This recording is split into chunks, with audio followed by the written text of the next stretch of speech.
En la era de cámaras por todas partes, algunas cosas se capturan con detalles horripilantes. Lo que estás a punto de ver no es ficción de Hollywood ni entretenimiento montado. En este video hay 6 historias de cuando personas comunes enfrentaron el terror y las cámaras siguieron grabando. Era el 19 de marzo de 2016, en Dunedin, Florida. El aire estaba tranquilo después del anochecer, húmedo y silencioso, excepto por el leve zumbido del tráfico de la US 19. Dentro de una modesta casa de una sola planta de la familia Carter, el suelo debajo había estado moviéndose durante semanas. David Carter, de 38 años, trabajaba como contratista general para una pequeña empresa de techado. Era cauteloso con el dinero y estaba orgulloso de haber renovado la casa estilo rancho de los años 1970 que habían comprado meses antes en una venta de bienes. Su esposa, Melissa, de 36 años, a menudo filmaba momentos familiares. Su hijo, Ethan, tenía 7 años. La casa había pasado recientemente una inspección y David había reforzado partes de la cimentación él mismo. Lo consideraba seguro, sin sospechar nunca que el terreno debajo de su vecindario pudiera ceder sin advertencia. El karst de piedra caliza de la región la hacía propensa a hundimientos, especialmente después de fuertes lluvias seguidas de un periodo de secado. A principios de marzo, Dunedin había experimentado semanas de lluvias seguidas de un calor repentino, lo que aumentó las fluctuaciones del nivel freático y debilitó las cavidades de piedra caliza debajo. Los vecinos habían informado de temblores leves por la noche, vibraciones bajas que sacudían los platos, pero asumieron que era una construcción distante o camiones pesados. Los Carter también lo descartaron. Su atención se centraba en terminar pequeñas reparaciones y filmar la rutina de dormir de Ethan para la colección de videos de Melissa. Esa noche, alrededor de las 8:45, Melissa colocó una cámara en un trípode en la sala de estar mientras Ethan organizaba sus juguetes cerca del sofá. El sistema de seguridad del hogar estaba activado, capturando audio de 3 habitaciones. David estaba en el garaje limpiando rodillos de pintura. Las copias de seguridad en la nube de la red de seguridad del hogar preservaron las grabaciones que Melissa había estado grabando esa noche, incluyendo la transmisión del salón sincronizada desde su cámara en trípode. Las grabaciones muestran una conversación tranquila y casual. A las 8:52 comenzó un sonido bajo y retumbante, rítmico y constante. De fondo, una vibración sutil hizo temblar una lámpara. Melissa miró hacia abajo, insegura. Siguió un leve chasquido, el sonido del concreto del subsuelo agrietándose. Ethan se giró hacia ella confundido. El estruendo se intensificó. Segundos después, un fuerte crujido resonó por la habitación cuando una fisura zigzagueó por el suelo de baldosas, moviéndose desde el pasillo hacia el sofá. El polvo se levantó mientras las juntas de yeso se abrían. La voz de Melissa se elevó en pánico mientras agarraba el brazo de Ethan. Pero antes de que pudiera moverse, todo el centro de la sala de estar se hundió de repente, inclinándose hacia un vacío que se estaba ampliando. Ethan y Melissa desaparecieron instantáneamente del encuadre. La cámara que aún estaba grabando se deslizó hacia adelante y golpeó el suelo, capturando 2 segundos finales de sombras retorcidas y el sonido de material desmoronándose. El garaje se derrumbó después. Un vecino al otro lado de la calle informó haber escuchado un rugido como un trueno subterráneo, seguido de un golpe seco. La camioneta de David se movió hacia adelante cuando el concreto debajo de ella se rompió. Nunca logró salir. En cuestión de momentos, la estructura se había hundido casi por completo, dejando solo parte del techo y un campo de escombros visible sobre un remolino de agua y arena. La cavidad medía aproximadamente 35 pies de ancho y 20 pies de profundidad cuando llegaron los equipos de emergencia tras una llamada al 911 del vecino. Las cuadrillas de rescate trabajaron durante la noche utilizando grúas, sonar y reflectores para evaluar el sitio. Los ingenieros estructurales determinaron que la cavidad se había formado directamente debajo de la losa de cimentación, con paredes demasiado inestables para entrar. Solo secciones de la cercha del techo y los muebles eran visibles entre la mezcla. Al amanecer la búsqueda se suspendió. El vacío se había ampliado y comenzado a rellenarse con agua subterránea, sellando el acceso. Las 2 propiedades circundantes fueron evacuadas y luego condenadas después de que la imagen subsuperficial revelara una continua erosión a través de canales de piedra caliza compartidos. Los ingenieros del condado estabilizaron el área mediante la inyección a presión del hueco durante varios días. El evento fue clasificado como un colapso catastrófico repentino causado por una disolución progresiva del subsuelo. Los restos de los Carter nunca fueron recuperados. Era el 11 de junio de 2018, en el Océano Atlántico Sur, mientras el carguero, Marauder, avanzaba de manera constante a lo largo de la corriente de Agulhas. Los vientos del suroeste estaban aumentando, pero para la tripulación, este era un clima normal para las rutas de envío del sur. Impredecible pero rutinario. El capitán Manuel Ribeiro, de 46 años, había pasado más de 20 años en el mar. Conocido entre sus compañeros por sus meticulosos registros y su calma durante las tormentas. Nacido en Lisboa y entrenado por una empresa naviera portuguesa antes de unirse a una línea con bandera panameña, Ribeiro valoraba tanto la documentación como la habilidad marinera. Grababa regularmente las operaciones del puente con el sistema de video del barco, usando luego las imágenes para informar a los nuevos empleados sobre procedimientos de seguridad. El Marauder era un buque de carga general de 350 pies, categorizado como un carguero de tamaño manejable que transportaba piezas de automóviles y una tripulación de 8 personas, con destino a Perth. Su sistema de navegación y radar eran estándar para operaciones de carga costera, aunque el casco había sido reacondicionado años antes y tenía una reputación de ligera inestabilidad en mares agitados. Ribeiro conocía los peligros de la región de Agulhas, el encuentro de corrientes cálidas y frentes fríos que a veces daban lugar a gigantescas olas rebeldes, pero nunca había encontrado una personalmente. Esa noche, el Marauder pasó al sur de Port Elizabeth bajo un clima deteriorado. Los reportes satelitales habían advertido sobre vientos de fuerza de vendaval y fuertes oleajes por delante, pero el capitán, confiado en el rumbo del barco, decidió mantener la velocidad para cumplir con el horario. La tripulación apretó las ataduras en la cubierta mientras los relámpagos comenzaban a parpadear en el horizonte. A la 1:50 de la mañana, el primer oficial registró vientos sostenidos de 55 nudos. La visibilidad descendió por debajo de 800 pies. Para las 2 en punto, las olas rompían sobre la proa con regularidad. Ribeiro permaneció en el puente, revisando el radar mientras instruían a su tripulación para que supervisara los tanques de lastre. 15 minutos más tarde, el registro del barco mostró picos abruptos en el cabeceo y balanceo. Las cámaras de la nave mostraron láminas de agua de mar golpeando el vidrio y las luces parpadeando mientras el sistema de energía luchaba. Luego vino el destello, un brillante estallido de relámpago que iluminó una vista imposible, una pared de agua pura elevándose directamente desde la proa. A las 2:13 de la madrugada, la ola gigante golpeó. El impacto empujó la proa hacia abajo. Las ventanas del puente se rompieron instantáneamente, lanzando vidrio y agua de mar en la sala de control. Ribeiro fue visto apoyándose contra la consola, gritando órdenes mientras sonaban las alarmas. El barco se inclinó casi 30 grados a estribor, el sonido del acero desgarrándose resonando a través del casco. Una cámara fijada al techo mostró un borrón de agua corriendo y paneles de luz cayendo. Bajo cubierta, la sala de máquinas se inundó más rápido de lo que las bombas podían compensar. Los miembros de la tripulación atrapados cerca de la cocina intentaron alcanzar la escalera, pero fueron arrastrados por el agua entrante. Aquellos sobre la cubierta no tuvieron tiempo de reaccionar. La siguiente ola golpeó en medio del barco y fracturando la superestructura. El ruido captado en la pista de audio era un rugido metálico y chirriante seguido de gritos apagados. Para el amanecer, el Marauder había desaparecido. La baliza de localización de emergencia se activó a las 5:42 de la mañana, probablemente después de liberarse del casco que se hundía. Las autoridades marítimas iniciaron una búsqueda a lo largo de la trayectoria de la corriente. Y 4 días después, un barco pesquero sudafricano descubrió escombros flotantes, aros salvavidas, secciones retorcidas del casco y una mancha de aceite. No se recuperaron cuerpos. Los investigadores recuperaron la grabadora de datos del viaje intacta, confirmando una aceleración vertical extrema consistente con una ola gigante estimada en aproximadamente 80 a 90 pies. La investigación oficial, liderada por las autoridades sudafricanas en coordinación con las autoridades panameñas, clasificó la pérdida como una falla estructural debido a un impacto hidrodinámico extremo. El Marauder y sus 8 miembros de la tripulación fueron declarados perdidos en el mar. En Lisboa, la familia del capitán Ribeiro realizó un servicio memorial privado al que asistieron representantes de su antigua compañía naviera. Varias familias de la tripulación, con base en Brasil y Filipinas, más tarde presentaron reclamaciones de compensación contra el operador panameño del barco, citando el mantenimiento descuidado del casco y la falta de advertencias de tormenta adecuadas. Era el 17 de abril de 2017, en Geismar, Luisiana, donde la humedad de la mañana colgaba pesada sobre el corredor industrial. Los trabajadores con ropa reflectante se movían a través del laberinto de tuberías y pasarelas en la planta química Tripar, realizando sus rutinas habituales de inicio de semana. Pero para Chuck sería la última. Charles Chuck Denton tenía 42 años. Era un consultor de seguridad veterano con 2 décadas de experiencia en el campo. Había trabajado en casi todas las refinerías importantes entre Baton Rouge y Nueva Orleans. Su empresa había construido una sólida reputación manejando auditorías de riesgo para materiales volátiles, sistemas de amoníaco, metanol e hidrógeno, donde pequeños errores podían transformarse en catástrofes. Fuera del trabajo, él era callado y práctico, y padre de 2 hijos. Para el contrato de abril, Denton había sido traído para completar una inspección trimestral del sistema de depuración de amoníaco de Tripar, una red compleja diseñada para neutralizar vapores tóxicos antes de su liberación. Su equipo incluía un monoprotector estándar, un respirador y una cámara montada en el casco que grababa automáticamente sus inspecciones para fines de cumplimiento.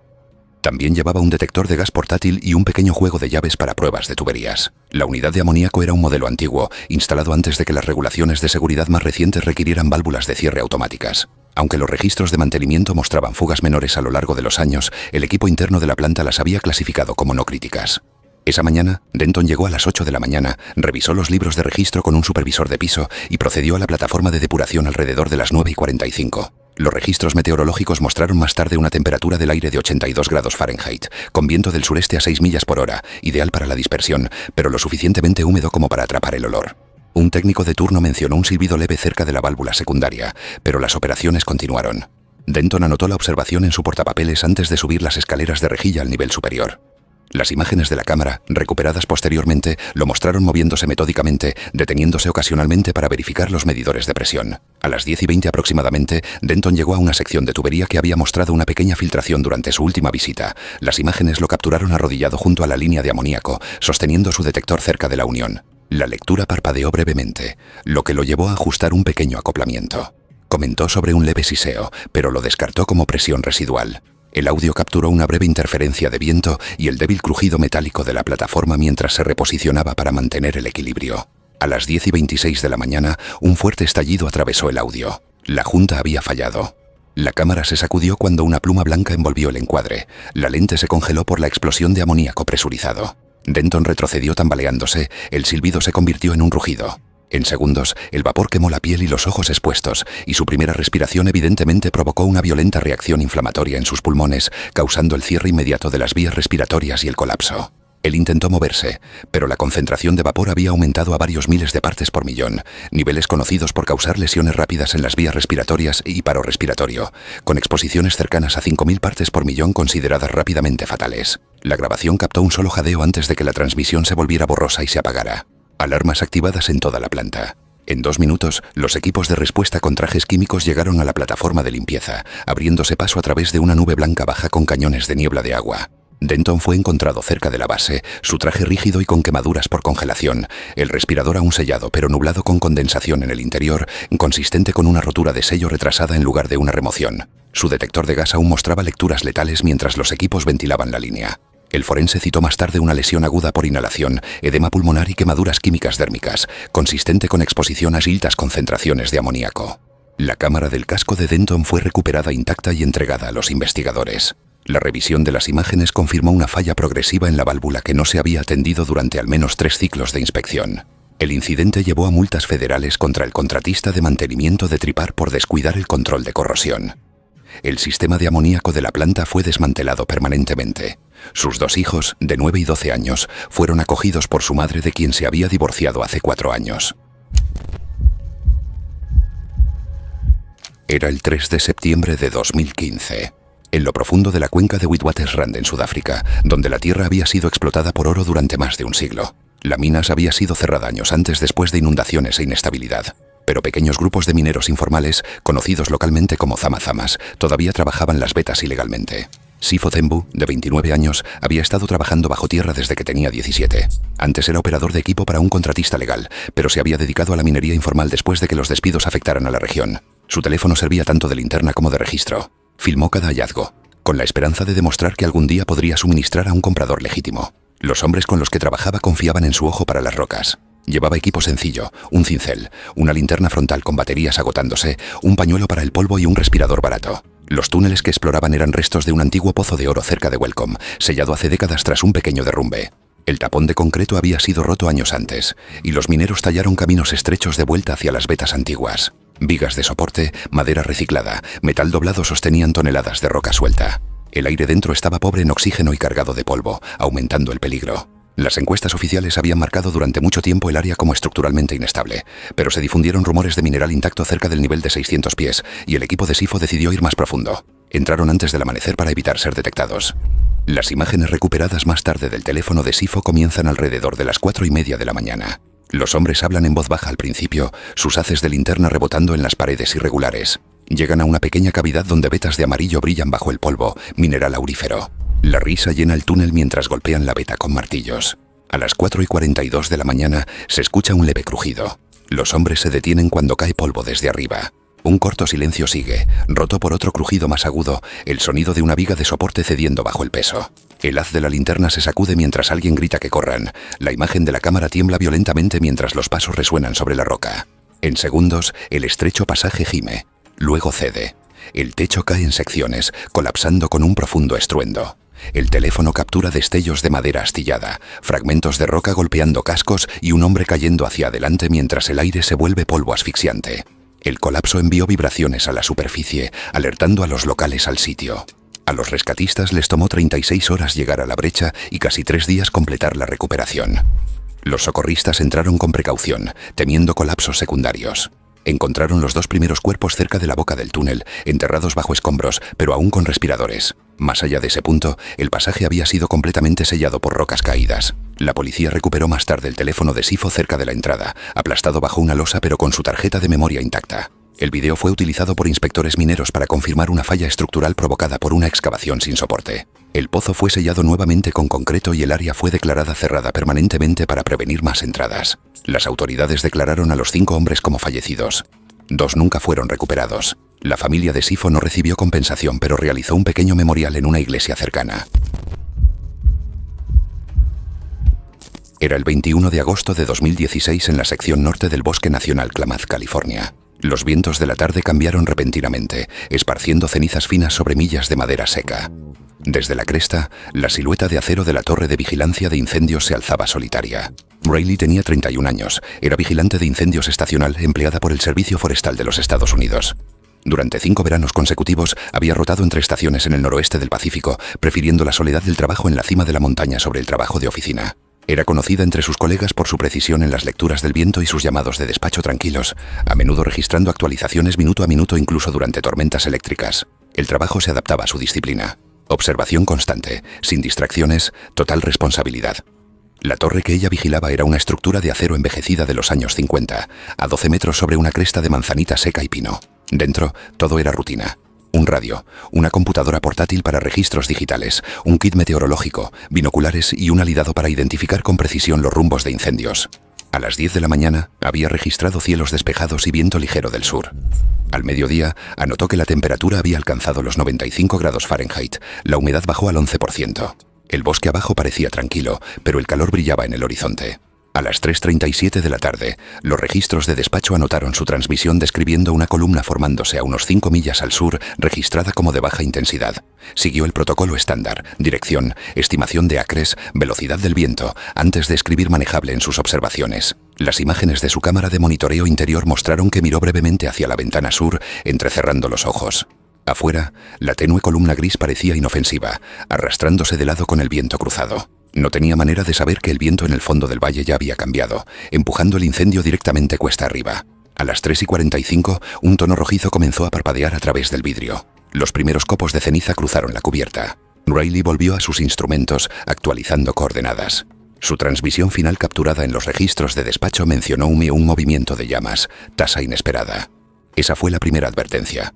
En cuestión de minutos, las brasas comenzaron a saltar por la pendiente, encendiendo el matorral bajo la escalera de acceso. La cámara de seguridad la captó de pie, mirando por la ventana, luego moviéndose rápidamente para cerrar la trampilla que conducía a las escaleras. El resplandor afuera se intensificó a naranja y la luz dentro de la cabaña latía con cada ráfaga. El viento aumentó, una presión dura y silbante que llevaba el sonido de un rugido continuo bajo. Luego vino la distorsión, el espejismo de calor visible en la transmisión. A las 3:52 de la tarde, el fuego alcanzó la cresta. El rugido debajo de la estructura se convirtió en el sonido de un tren de carga mientras el calor radiante envolvía la torre. Los soportes de metal se expandieron de manera audible, haciendo ping y crujidos bajo el estrés. A través de la ventana, el valle había desaparecido, reemplazado por llamas. Riley se echó hacia atrás contra la pared interior, alcanzando instintivamente su radio y capucha térmica. El siguiente cuadro capturó las ventanas explotando hacia adentro, vidrio y llamas barriendo la cabina.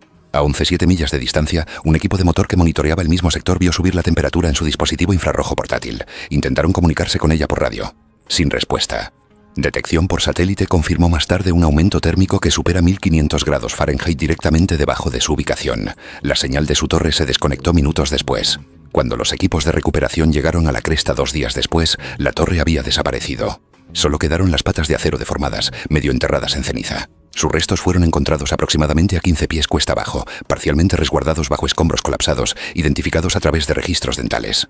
El servicio forestal lo consideró una pérdida en cumplimiento del deber. Su cuaderno de registro y fragmentos de radio fueron colocados en una caja sellada y enviados a su familia en Washington. La torre de vigilancia que operaba nunca fue reconstruida. Sus padres rechazaron todas las entrevistas pidiendo que sus grabaciones permanecieran selladas. Era el 3 de julio de 2018 en Shenzhen, China. El aire centelleaba levemente alrededor de un complejo de oficinas de 42 pisos en renovación de fachada. Muy por encima del ruido del tráfico y los taladros, dos limpiavidrios trabajaban suspendidos por cables y soportes de acero, su plataforma balanceándose ligeramente contra la pared de vidrio azul. Chen Yu, de 28 años, había estado con la empresa de mantenimiento durante 4 años. Era callado, rara vez hablaba durante los turnos y era conocido por trabajar con calma y precisión. Antes de este trabajo, había entrenado brevemente como maquinista, pero cambió de carrera cuando la fábrica cerró. Li Feng, 31, era su superior y había acumulado cientos de horas en plataformas altas en toda Guangdong. Ambos hombres ganaban salarios modestos, pero se enorgullecían de trabajar donde la mayoría de las personas no se atreverían a mirar hacia abajo. Su equipo, plataforma de aluminio, cables dobles de acero, polipasto eléctrico y arneses de nylon, era estándar pero antiguo.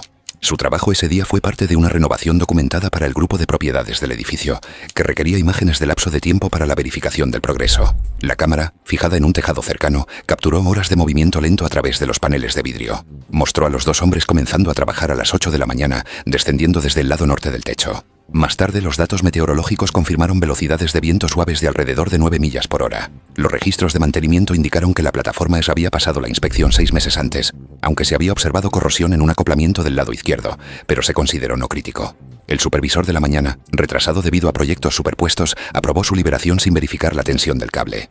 A las 10:30 de la mañana, el marco de lapso de tiempo mostró la plataforma estacionaria a unos 35 pisos de altura. Chen y Li estaban limpiando las ventanas superiores de una suite ejecutiva. Cada movimiento era apenas visible en la filmación acelerada. Pequeños gestos, el balanceo de una escobilla, el destello de un casco de seguridad reflejando la luz. Sin que ellos lo supieran, el cable de suspensión izquierdo había comenzado a deshilacharse en el punto donde se curvaba sobre la viga del techo. Cada ráfaga de viento lo hacía girar microscópicamente, desgastando los debilitados hilos de acero. La inclinación era gradual, imperceptible para los hombres dentro de sus arneses. A velocidad normal, los testigos en la calle describieron más tarde haber escuchado un fuerte estampido metálico. La plataforma se inclinó hacia la izquierda, tembló y luego se sacudió violentamente contra la fachada. Un trabajador se apoyó contra la barandilla mientras el otro intentaba alcanzar la palanca de emergencia. El cable izquierdo cedió completamente con un retroceso que se elevó hacia la viga. Todo el equipo se balanceó como un péndulo, golpeando el edificio con suficiente fuerza como para romper 2 paneles. El cable derecho aguantó menos de 3 segundos antes de que el ángulo y la carga lo separaran. La plataforma se rompió en el aire, dispersando piezas mientras los dos hombres caían 400 pies hasta la plaza abajo. El análisis de impacto estimó la caída en aproximadamente 5 segundos. Un mensajero que pasaba presenció el descenso, informando solo de una sombra de movimiento oscuro y una ráfaga de fragmentos de vidrio golpeando la calle. El campo de escombros se extendía a casi 30 pies desde la base de la torre, cubierto de nylon desgarrado, una sección de barandilla retorcida y el clip de seguridad desprendido de Li aún bloqueado. Los servicios de emergencia acordonaron el área en minutos. Ambos hombres fueron declarados muertos en el lugar por trauma de fuerza contundente. Los investigadores determinaron que la junta de suspensión izquierda se había corroído internamente, oculta debajo de una manga oxidada. El registro de inspección de la empresa se encontró falsificado, con fechas anterior de 2 meses. Sus familias llegaron de distritos cercanos a la mañana siguiente. Las negociaciones de compensación comenzaron esa misma semana. Mediadas por la oficina de trabajo del distrito, ambas familias recibieron pagos estandarizados bajo la ley de fatalidad laboral, apenas cubriendo los gastos del funeral. Gracias por vernos. ¿Te gusta lo que ves? Haz clic aquí para más.